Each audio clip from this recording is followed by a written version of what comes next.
Feliz tarde, amigos. Bienvenidos a su espacio Venezuela Empresarial por Unión Radio 105.3 FM. Les habla, como siempre, Mari Megnuto, bajo la producción de Zenaida Gamarra. Les invitamos a seguirnos @BE-Piso Empresarial y a ingresar en www.venezuelaempresarial.com.be. ¿Para qué? Para que usted conozca la actualidad del sector productivo del país. Acuérdese que nosotros respaldamos a las empresas con el poder de la información. El tema que vamos a estar trabajando el día de hoy: ¿cuánto hay que ganar en Venezuela? ¿Cuál es la relación entre la unidad tributaria y la hiperinflación? Se han realizado cualquier cantidad de aumentos en los últimos años y aún así se requieren mínimo 15 sueldos para cubrir escasamente la canasta alimentaria.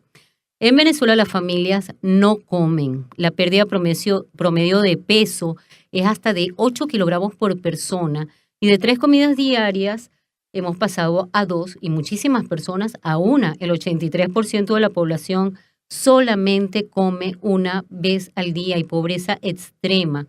Se anunció recientemente el aumento de la unidad tributaria de 177 a 300 bolívares, lo que eleva el cestatique socialista a 108.000 bolívares.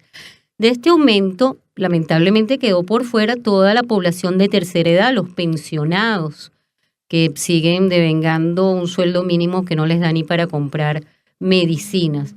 Compromete a las empresas a jugarse la suerte de seguir resistiendo o morir en el intento. Más las empresas y comercios que cierran y menos las oportunidades laborales. Además que cada vez las plazas de empleo son menos para los jóvenes que están recién egresados de las universidades y por eso, toman como opción irse del país. Hay una gran migración de talentos. Esto es gravísimo. Además, estos aumentos centrados en la figura del cestatique no benefician a los trabajadores. Hoy vamos a ver por qué eso es así. Pues en principio son aumentos que no impactan en los pasivos, ahorcan a la empresa. Y por supuesto, este es un reconocimiento de que el venezolano no puede comer. Además, ya hay mucha gente, no sé si ustedes han escuchado, que dice: no quiero que me aumenten más el salario, yo no quiero más aumentos, porque saben que un aumento va directamente a empobrecimiento, a la caída de su poder adquisitivo, porque repercute directamente en la inflación y los precios de lo que estamos consiguiendo los productos son bárbaros.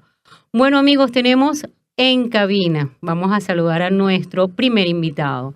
Tenemos al doctor Gustavo Nieto. Él es abogado, especialista en materia laboral, representa a la firma Baker & McKenzie, amigo nuestro en la Asociación de Ejecutivos del Estado Carabobo. Eres del comité, además, legal de la Asociación de Ejecutivos. Bienvenido, Gustavo. Bueno, en primer lugar, pues, Mari, como siempre, muchísimas gracias por la invitación. Bueno, estamos efectivamente en la Comisión Legal de la Asociación de Ejecutivos y estamos allá listos para servirnos y atendernos en lo que podamos. Así es. La Asociación de Ejecutivos del Estado Carabobo, amigos, a la cual, ambos pertenecemos. Yo estoy en la directiva actualmente este año.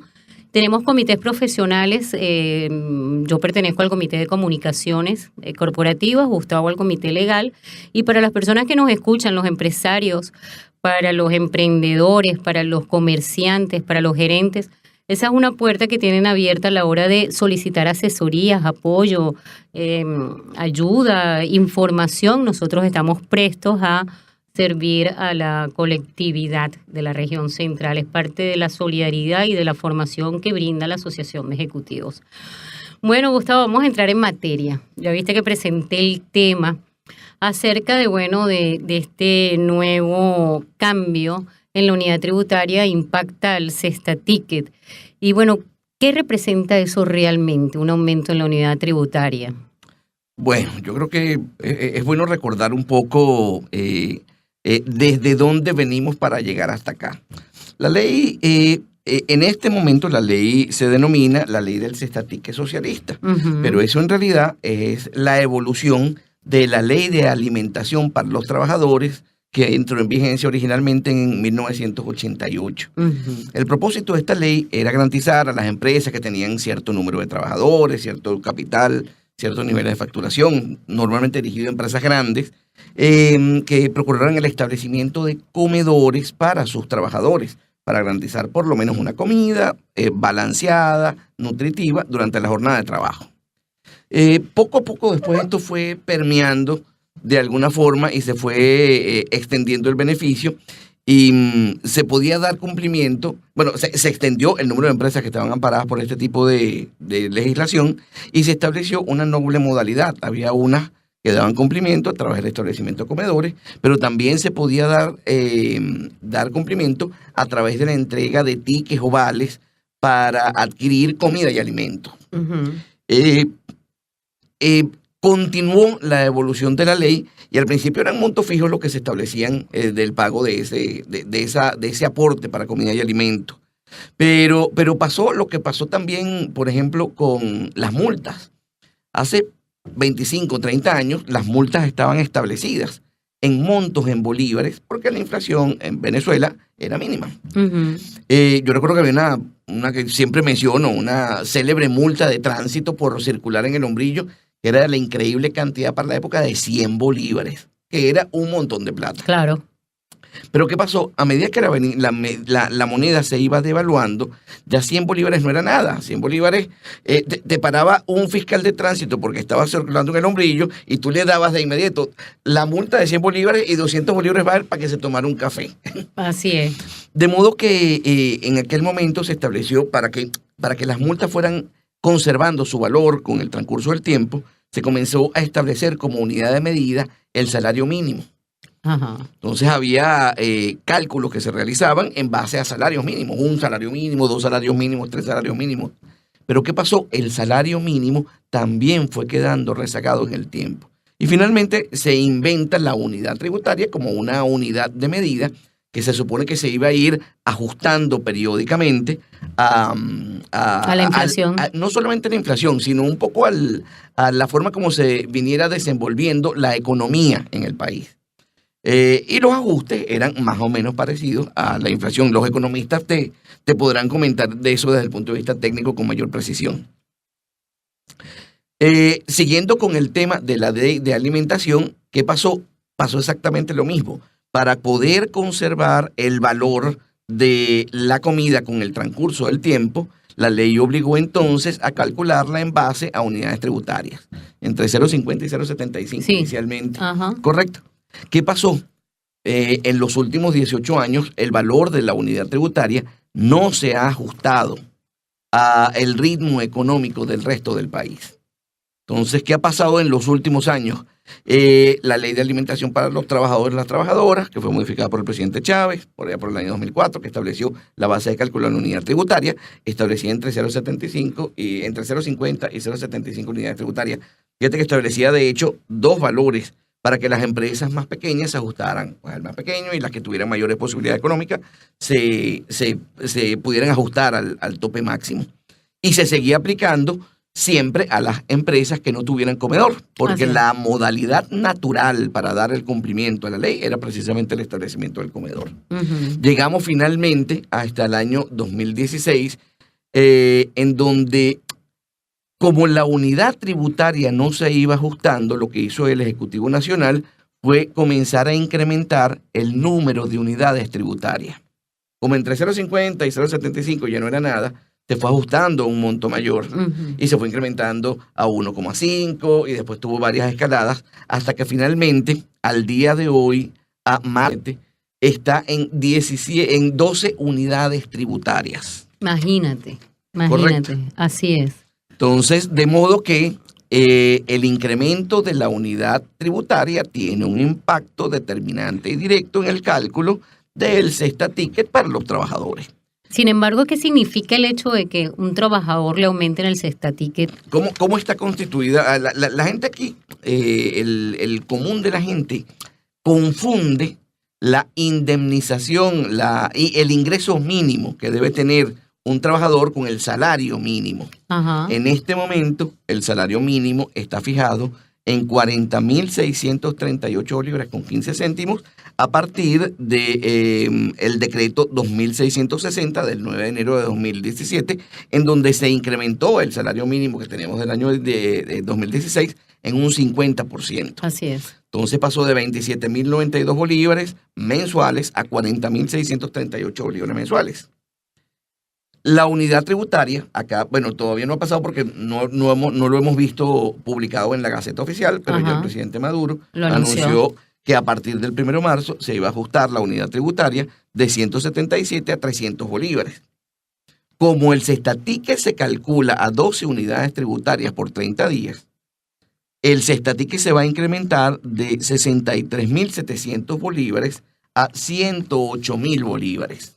De modo que si sumamos los 40.638 bolívares del salario mínimo más los 108.000 bolívares del cestaticket, vamos a tener un ingreso mínimo para el trabajador de 148.638 bolívares, pero compuesto de estos dos elementos.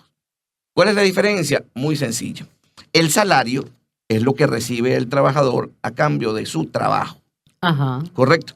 El salario impacta el pago, por ejemplo, de utilidades, de vacaciones, de bono vacacional, impacta directamente las prestaciones sociales, que a partir de la reforma de la Ley Orgánica del Trabajo a los trabajadores del año 2012 volvió a ser retroactiva por lo menos hasta el año 1997, que era cuando se había hecho el corte de cuenta de la última modificación que habíamos tenido en la Ley Orgánica del Trabajo derogada.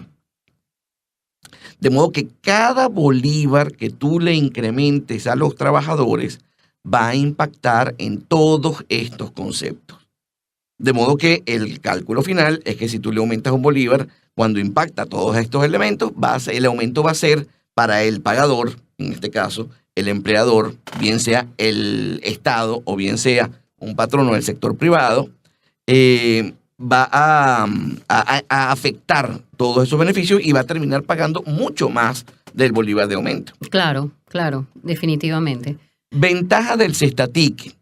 El cestaticket, por su concepción inicial de que iba de una forma de subsidio a la alimentación, no tiene carácter salarial por mandato legal. Así es. De modo que el cestaticket no impacta ni utilidades, ni vacaciones, ni bono vacacional, ni prestaciones sociales, ni nada. Es un pago único y exclusivo y además solamente puede ser utilizado para la adquisición de comida y alimentos, entendiendo comida, la comida preparada, como la que recibes en el comedor, o alimentos, los elementos necesarios para preparar la comida. El kilo de harina, el kilo de pasta, el kilo de carne, etcétera. Así es, pero bueno, definitivamente eso es algo así como pan para hoy, hambre para mañana, porque entonces es recibir un ingreso mensual que realmente no es así, porque no impacta, como tú dices, en los beneficios a la hora de prestaciones, vacaciones, utilidades, etcétera. Significa que el poder adquisitivo realmente no se incrementa, ¿no es así? Mira, normalmente en el mundo los trabajadores prestan sus servicios a cambio de su salario. Así es. En Venezuela, las legislaciones anteriores habían establecido que ese subsidio de alimentación, por ejemplo, tenía un límite para no desnaturalizarlo. Y se había establecido que era alrededor del 20%. O sea, el 20% de lo que ingresaba al trabajador podía ser a través de subsidio sin que afectara el salario. Este monto se ha ido incrementando, después se autorizó el 30%, después se autorizó el 40% y después se quitó el límite en la última modificación de la ley. Y se elevó entonces la base de cálculo a 2 unidades tributarias. De modo que ahora la mayor parte del ingreso del trabajador está constituido por este beneficio de alimentación y la menor proporción la del salario, lo que te permite concluir que en Venezuela la gente no trabaja por el salario, sino trabaja para comer. Así es. Y bueno, además es una forma de admitir del gobierno nacional de que en este país lo que hay es hambre. Y no solamente eso, sino que víctima del sistema de prestaciones sociales no solamente es el sector privado, sino es el sector público como hoy por hoy, como un enorme contratante laboral. Así es. Correcto. De modo que si ellos incrementaran el salario mínimo en lugar del cestaticket, se les incrementaría también a ellos el pasivo laboral hasta límites impagable, porque claro, la cantidad de empleados públicos sobrepasa la posibilidad de poder cumplir con ellos. Vamos a unos breves mensajes comerciales, amigos, ya tenemos en cabina al economista Carlos Ñañez, que nos va a estar acompañando también, conversando acerca de este tema, unidad tributaria y escalada de la inflación. ¿Cuánto hay que ganar en Venezuela para comer? Ya regresamos con Venezuela Empresarial. Amigos, estamos de regreso hoy con Venezuela Empresarial, nuevamente impactados por todas las noticias económicas, las noticias salariales de los últimos días. Un nuevo aumento del cestatique socialista, como se denomina, vino en función del aumento de la unidad tributaria de 177 a 300 bolívares. Y bueno, estábamos conversando en el primer segmento con Gustavo Nieto, especialista legal en derecho laboral, y que nos explicaba que definitivamente este monto pues no impacta favorablemente al ingreso por salario del trabajador, porque por supuesto no repercute en los pasivos, en las prestaciones, en las vacaciones, en las utilidades de los trabajadores. Por ende, pues bueno, es una ayuda para comer. Y como yo digo, pues bueno, es una admisión del gobierno de que en este país lo que hay es hambre y que lo que necesita el venezolano es poder trabajar para comer muy poco, porque las cifras que estábamos dando al inicio lamentablemente son verdad. Incluso ya más del 13% de la población venezolana está comiendo de la basura. Amigos, tenemos a Carlos Ñañez ya en cabina. Bienvenido, economista. Muchísimas gracias, Mari. Lo que usted refiere en relación a el bono de alimentación es un proceso que en hiperinflación se llama desalarización del salario o precarización del salario. Las hiperinflaciones son antiguallas en la economía, es como que un médico estudie la poliomielitis o la varicela, una cosa que ya ha sido superada por el conocimiento económico. Sin embargo, en países que desconocen la libertad, y hay que enlazar este concepto con el concepto de la economía, porque la libertad económica es la primera libertad que contiene al resto de libertades. En este país se desmontó el aparato productivo. La intención es desmontar el aparato productivo. Vamos a explicar primero qué es una unidad tributaria. La unidad tributaria no es más que el coste que el Estado le aplica a las transacciones referidas a la actividad fiscal, es decir, las acciones de recaudación, todo lo que está relacionado con los ingresos de la República. Se expresa en unidades tributarias. Ahora bien, la unidad tributaria, dado el carácter general del tributo, tiene que ser aprobada cualquier modificación por el órgano legislativo. Es lo que establece la norma, es lo que establece la Constitución, porque si no el impuesto no tiene carácter general y la unidad tributaria es la base de cálculo para el impuesto. En Venezuela, esa unidad tributaria ajustada en 69%, es totalmente distorsionante porque la inflación en Venezuela, el 2016, cifras extraoficiales porque el Banco Central no ha publicado, desconociendo el 319, el 318, 319 y 320 constitucional, se encuentra en 800 puntos de inflación. Es decir, que si nosotros ajustásemos la unidad tributaria al verdadero monto de la inflación, la misma debería llegar a 1.500 bolívares. Esa unidad tributaria a 1.500 bolívares nos estaría dando un bono alimentario cercano a los 498.000 bolívares. Más el salario se ajustaría cercanamente a lo que es el monto de la canasta alimentaria básica normativa, que se encuentra en 544.000 bolívares. Es tanta la distorsión que el desgravamen único que establece el impuesto sobre la renta, que son 774 unidades tributarias, no alcanza para comprar una canasta alimentaria. Es media canasta alimentaria, son 230. Afecta sus metas de recaudación, porque lo que el Estado recaude, la meta de recaudación del Estado, no podemos asumirla como que es un logro en la eficiencia recaudadora, sino que es una distorsión inflacionaria per se. De hecho, se necesitan más de 15 salarios mínimos para llegar a la canasta básica. En Venezuela se necesitan 23 salarios mínimos para cubrir la canasta familiar, y se necesitan 17 salarios mínimos para la canasta alimentaria. Cuando usted refería que hay un estudio de la ENCOVI que dice que 9.6 millones de venezolanos solamente comen 2 veces, de esa encuesta también hay un dato de pobreza estructural y de pobreza de ingresos que ubica la pobreza en 80 puntos. Quiere decir que la gente hurga en la basura para poder comer. Entonces, el salario en Venezuela se precarizó y con él se precarizó también la productividad, porque no tiene ningún tipo de sentido ser más productivo que el compañero de trabajo, porque yo voy a percibir, y quiero que la radio escucha comprenda,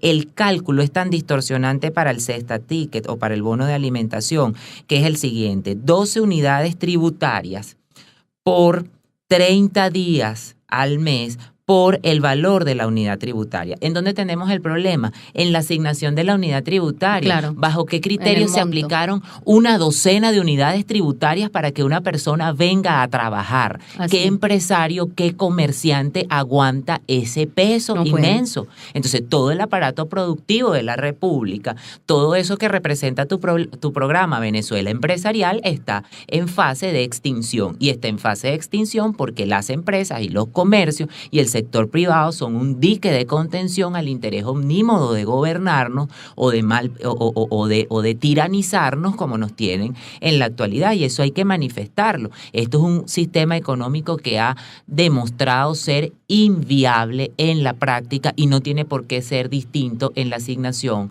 de el ingreso a la unidad tributaria, que, dicho sea de paso, es ilegal porque no cuenta con la aprobación de la Asamblea Nacional. Así es. Gustavo, una pregunta legal en cuanto a eso que acaba de referir el economista Ñáñez, que estoy totalmente de acuerdo con lo que él acaba de explicar acerca de ese cierre progresivo del sector productivo nacional, porque ahorca la posibilidad de poder producir bajo esa estructura de costos cada vez más difícil de manejar. ¿Cómo harían las empresas públicas si realmente pues ese salario pasara, el monto del cesta ticket pasara a ser ingreso? ¿Podría eso ser cancelado? ¿Cuáles serían las implicaciones legales que eso tendría para las personas y las empresas? Bueno, yo comenzaría haciendo una breve distinción en cuál es el impacto real, inminente, del incremento, no solamente de la unidad tributaria y su impacto en el cesta ticket socialista, sino además los impactos pues de los incrementos de salario mínimo que ha venido decretando el Ejecutivo Nacional durante el último año. Uh-huh. Por un lado, para el sector privado, sobre todo para la pequeña y mediana industria, el efecto es devastador. Claro. ¿Por qué? Porque normalmente el tamaño de las empresas se va moviendo en relación directa con el tamaño de la economía. ¿Cuáles son los casos más críticos que ustedes se les han presentado con esas empresas que no pueden? Ese es exactamente el problema. Las empresas normalmente se deberían ir desenvolviendo con la economía. Si tienes una economía bollante, si estás en un proceso de crecimiento, las empresas crecen, contratan, generan un empleo estable, con trabajadores que generan prestaciones sociales, que ahorran, ¿correcto? Cuando entras en periodo de crisis, independientemente de la razón por la cual se haya desatado la crisis, las empresas se reducen, se hacen más pequeñas para precisamente poder sortear toda esa dura situación, pero conservar la fuente de empleo, que es lo más importante. Porque si no, si se acaba la fuente de empleo, pierde el empresario, pierde el comerciante, pero pierde también el trabajador y se extingue esa entidad como fuente de empleo. ¿Cuál es el problema en Venezuela? Que tampoco podemos hacer eso. Así es. Porque el cerco al sector privado es tan grande que con una economía que va a un declive muy, muy importante y además muy largo y muy prolongado, le incrementas el salario mínimo, le incrementas la unidad tributaria, le incrementas el cesta ticket socialista, pero tiene inamovilidad. Y hay inamovilidad absoluta hasta el 31 de diciembre del año 2018. Por lo consiguiente, no puedes hacer esos ajustes que son necesarios. Entonces, ¿qué es lo que nosotros vemos que está pasando? Las compañías que tenían una más sólida posición económica, que tienen más fulcro financiero, más caja, son las que están aguantando esto, pero se están descapitalizando. Y las que no lo tienen, están cerrando. Así es. ¿Cuál es el punto de balance o el punto de equilibrio o el punto de quiebre de esas empresas? Cuando tú sabes que tu caja va a superar el monto que vas a tener que pagar para liquidar a todo tu personal y pagarle sus prestaciones sociales. Así es. Ese es el momento en el que pura y simplemente Hay que tomar la cierras decisión. para pagarle a la gente sus liquidaciones y terminar de Y liquidar la compañía. cerrar la Santa María. Bueno, economista, estoy totalmente alineado con todo, lamentablemente, con esta situación que lo que está generando, por supuesto, es un cierre progresivo del sector comercial y el sector empresarial, pero es muy lamentable porque entonces, ¿cómo harían las empresas para mantenerse productivas? ¿Qué recomendaciones da usted para que las empresas puedan seguirse haciendo de divisas para poder seguir produciendo? ¿Cómo hacen? ¿Cómo se generan mecanismos que puedan permitir, por ejemplo, exportar y poder hacerse de divisas para seguir funcionando? Fíjese usted, ¿Cómo generar ingresos para poder producir? es el gran cascabel del gato. Así es. Yo enseño teoría y política monetaria en la Escuela de Economía y Economía Política en Ciencias Jurídicas y Políticas en la Escuela de Estudios Políticos. Y a diario es mucho más difícil poderle explicar a los muchachos qué hacer para que este país tenga giro económico. Cómo las empresas se hacen productivas y explicando eso en términos del salario. El salario es la productividad que se paga en términos a la industriosidad o a la capacidad diferenciadora que tenga un empleado de otro. Todos los hombres somos iguales. Ahora bien, todos tenemos la misma capacidad física para mover esta silla donde yo estoy sentado. Bueno, tal vez yo que soy muy flaco voy a necesitar ayuda, pero una persona con una complexión más robusta lo va a hacer. Ahora, desde el punto de vista de la creatividad y de la inteligencia y de la preparación y del nivel de responsabilidad, hay una productividad que nos hace diferente. Y por eso es que el salario no se puede estandarizar a un salario mínimo que nos iguale a todos, a menos de que usted pretenda en esa máxima del comunismo donde todos somos iguales y que termina destruyendo la productividad marginal. Y en el caso particular de países comunistas como Cuba, usted ve médicos que se prostituyen, usted ve abogados que deciden no ejercer, usted personas que son antropólogos con posgrados en complejidad de la verdad, manejando un taxi arreglado con alambres y gomas de mascar para hacer las veces de los repuestos. Entonces en Venezuela está destruida la productividad. En Venezuela la productividad, que es distinta a la producción, pero yo puedo producir sin tener productividad. ¿Cómo se produce sin tener productividad? Pues como produce el gobierno las bolsas del CLAP. Se producen las bolsas del CLAP, se producen las cajas del CLAP, se distribuyen con eficiencia, no llegan a los clientes, no garantizan minimizar las distorsiones de equidad. No, entonces eso no tiene nada que ver producción con productividad. Las empresas en Venezuela no tienen acceso a las divisas. Hay una propaganda que hicieron en la televisora nacional explicando el costo de un repuesto que según costaba $100 a 10 bolívares. Ahora yo pregunto, y que el repuesto entonces a tal suerte había que venderlo a 1.000 bolívares. ¿Qué empresa tiene acceso a este dólar distorsionante de 10 bolívares? Ninguna, porque las empresas tienen acceso a un mecanismo de fijación que es el DICOM, que no es un mercado porque no ofrece, que coloca el dólar en 780 bolívares. Y hoy el dólar, cuando amanecimos perseguidos por la academia, cuando amaneció la Universidad de Carabobo, se encontró con una noticia terrible de la persecución y el encarcelamiento de un individuo, un académico de 42 años de servicio docente en la enseñanza de la economía, Sí, el economista y profesor Santiago Guevara, por el simple hecho de decir estas cosas. Sí. Bueno, y hay un dólar que hoy amaneció a 4.279 bolívares. Así. Ese tercer dólar, Mari, es el tercer dólar que sigue rigiendo los destinos inflacionarios de la República y es el dólar que distorsiona cada vez más. Así es. Amigos, además de que realmente esta situación en Venezuela sataniza no solamente cualquier ideología que no sea, que no esté alineada con este oficialismo comunista, hambreador, sino que además también sataniza el talento, sataniza la inteligencia, sataniza el libre pensamiento, porque el mérito que nos hemos ganado los que hemos pasado muchísimos años estudiando y hecho posgrados y hecho maestrías y hemos concursado en cualquier cantidad para tener credenciales que nos apoyen a tener un mayor desempeño, un mejor desempeño como profesionales o como consultores, pues bueno, somos ahora las personas más peligrosas, al parecer, en esta Venezuela. Porque bueno, se premia más bien al que no piensa. Bueno, amigos, vamos a unos breves mensajes comerciales, ya vamos a regresar. Hoy estamos con un tema que ustedes ya saben y ustedes ya conocen, el aumento de la unidad tributaria y cómo está eso afectando a la hiperinflación, pero además está yendo en detrimento del salario, del real ingreso del venezolano, del poder adquisitivo que cada vez es menor ante la gran espiral inflacionaria del país. Ya regresamos con Gustavo Nieto y Carlos Ñáñez en Venezuela Empresarial.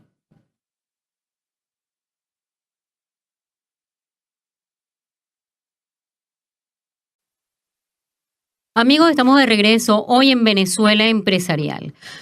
Hemos tratado muchas veces en este programa el tema de la crisis económica, de la crisis empresarial, porque lamentablemente, y como dice muy bien el economista Carlos Ñáñez, estamos dedicados a Venezuela Empresarial, una Venezuela productiva, una Venezuela que debería estar de pie, llevándose al mundo por delante de la productividad, de la capacidad y del talento que tienen los venezolanos, y lamentablemente lo que tenemos es un progresivo cierre de todos los comercios, empresas, porque se les hace inviable seguir operando. Tenemos en cabina, como les dije, a Gustavo Nieto de Baker & McKenzie, tenemos al economista Carlos Ñáñez. Gustavo, te quería preguntar, ¿qué tantas leyes debe atender una empresa? ¿Cómo resuelven ustedes como asesores legales los continuos cambios de escenarios legales por las nuevas normativas, los habilitantes, las presiones legales? Porque esto pasó en esta semana, pero esto ha sido una constante, la cantidad de presiones legales, de nuevas normativas y de imposiciones que la empresa no termina de ajustarse a un cambio cuando ya tiene que hacer otro. ¿Es acaso eso también un factor que incide en el cierre progresivo de las empresas o han podido sortear la ola? Mira, tradicionalmente en Venezuela, no solamente en la Venezuela de los últimos 18 años, sino en buena parte de nuestra historia, siempre ha habido como la errónea concepción de que con las leyes vamos a solucionar los problemas. Lo que ha hecho que Venezuela sea particularmente generosa en el número de leyes aprobadas. Pero lo que ha ocurrido del año 2007 para acá es verdaderamente impresionante. Sí.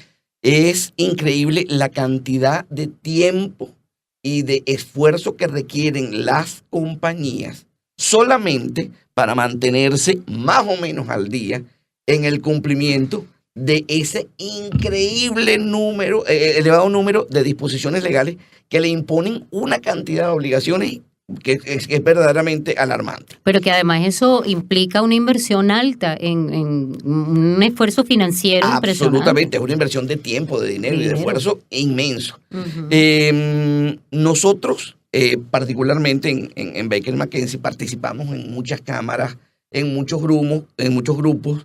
Estamos en Benanchama, en la Cámara de Nicaragua, la Asociación de Ejecutivos, en CAPEMIAC, la Asociación de Ejecutivos, la Cámara Petrolera, y estamos abocados a aparentemente ser órganos de difusión esas nuevas modificaciones legales, ¿correcto?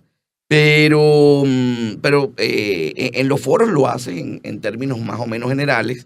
Sin embargo, el esfuerzo de cumplimiento tiene que venir de las empresas.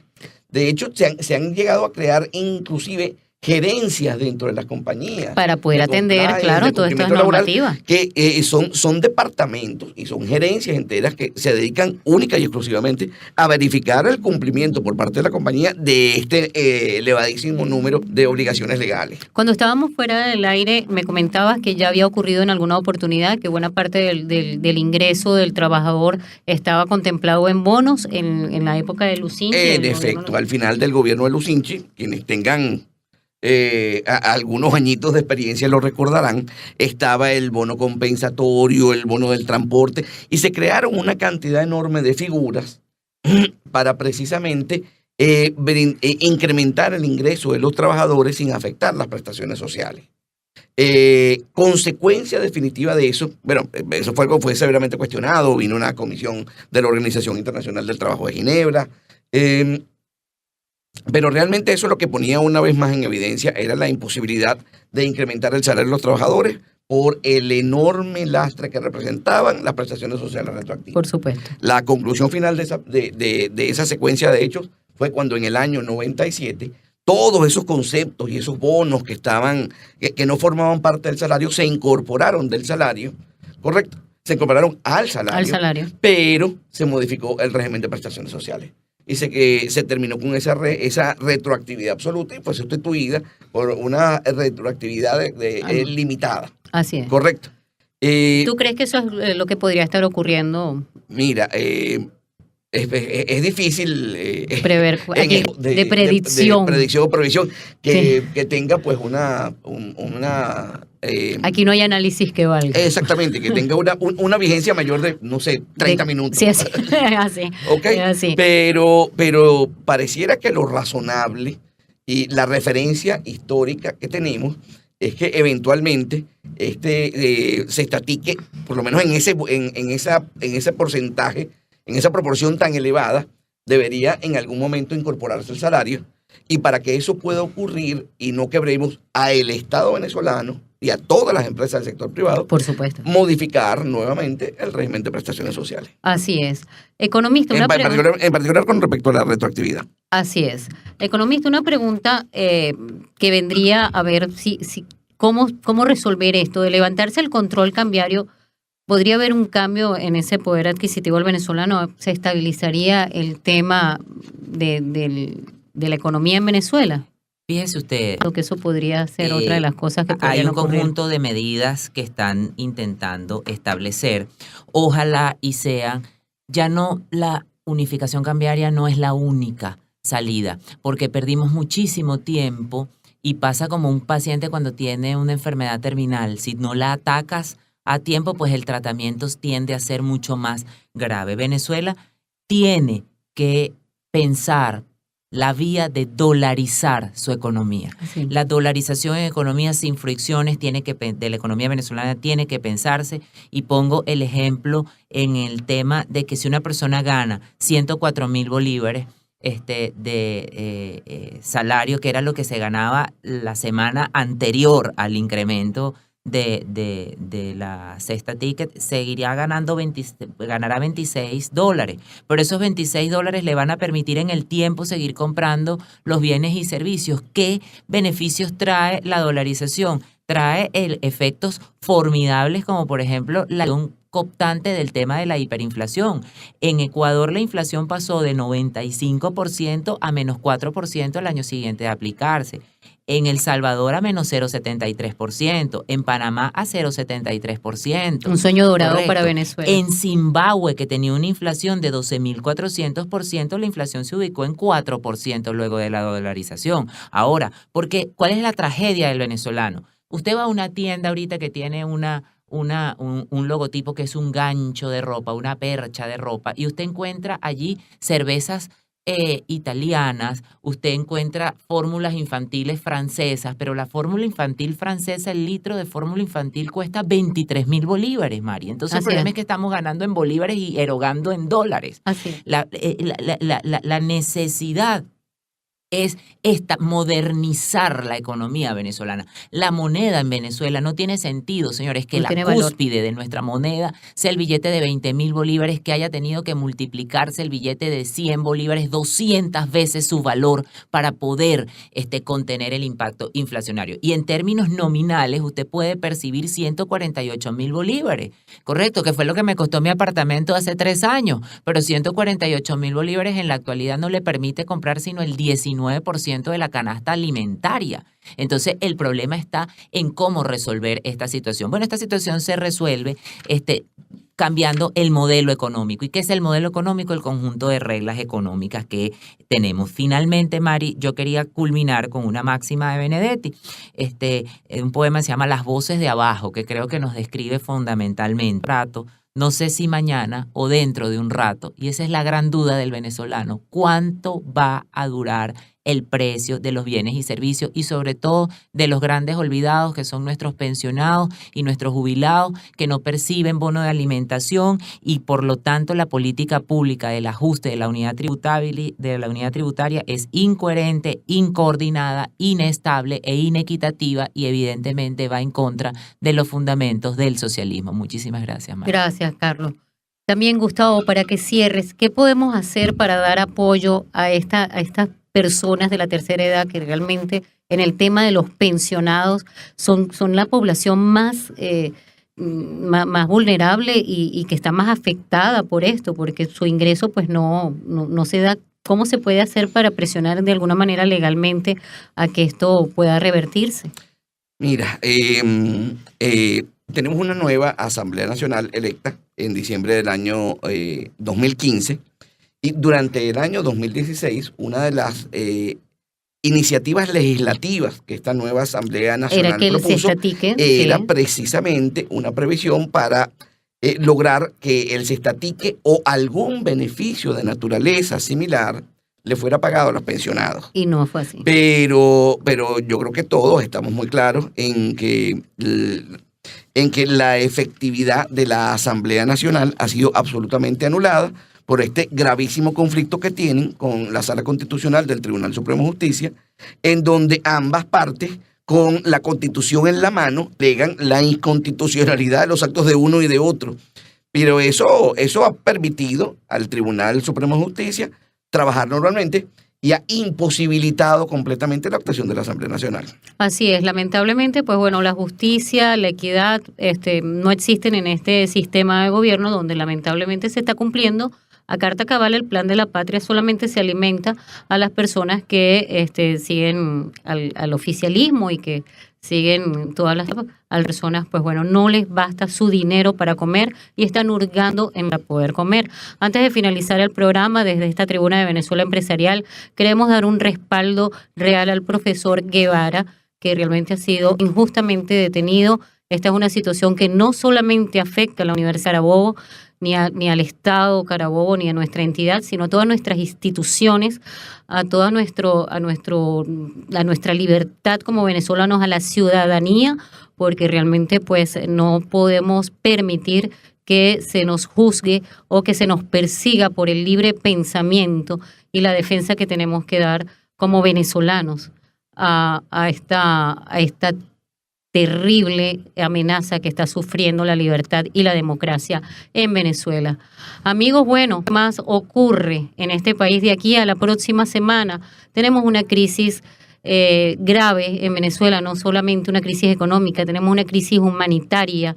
Vamos a ver ustedes desde donde estén. Recuerde que nosotros lo que queremos es una Venezuela de primera, queremos una Venezuela empresarial, que nosotros somos los que podemos hacer algo, la ciudadanía, para que realmente pues haya cambios en Venezuela y no sigamos viviendo esta situación tan grave que nos está acabando no solamente a las empresas, sino a las personas y a las familias.